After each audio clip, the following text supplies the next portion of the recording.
The Alzheimer's Foundation of America, they're having a telethon to just raise awareness of how many people are affected by this disease, and just pushing the idea that it's really important to raise funds and to provide care for the people affected by the disease and their families.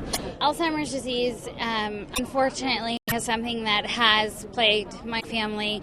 My grandmother had dementia, which is a form of Alzheimer's. So as you know, it's really hard to deal with. And my mom and my whole family took care of my grandmother until the day she died.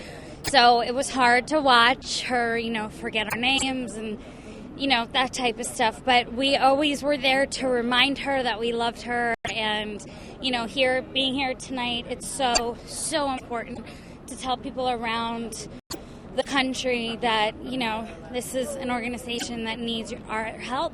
What is it that people don't know about this? Why don't they fund it? Why don't they get involved? Well, it's one of these things where it's kind of we don't care as much about our citizens as they get older.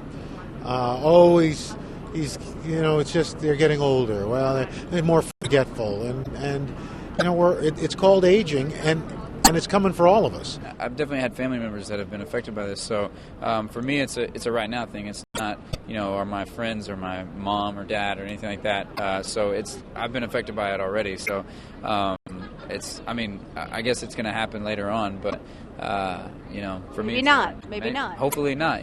Well, certainly, I'd like to be able to find a cure for it, or at least make the suffering that the family goes through a little easier. Sometimes the people who have it don't even know that they're creating a problem, and that's very frustrating for family members because all they want to do is love, and sometimes that love is not returned, and that is devastating.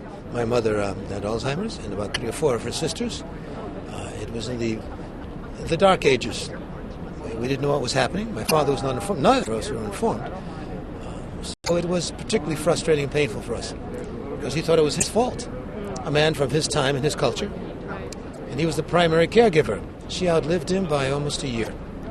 And that happens all too often. So I'm the point guard here for making sure the caregivers are taking care of themselves. I think a lot of us have a personal connection to Alzheimer's, and sadly more of us will, and that's the grim statistic is 5 million Americans affected. But my mother-in-law has early onset Alzheimer's. She was diagnosed in her 50s still. She's now in her 60s, so she's in the advanced stages, and it affects your family. It not only does it affect the person who has the disease, but the greatest impact is really on the caregivers. And so it's important that probably one of the most untold stories is the effect that it has on the people who love and take care of those with Alzheimer's.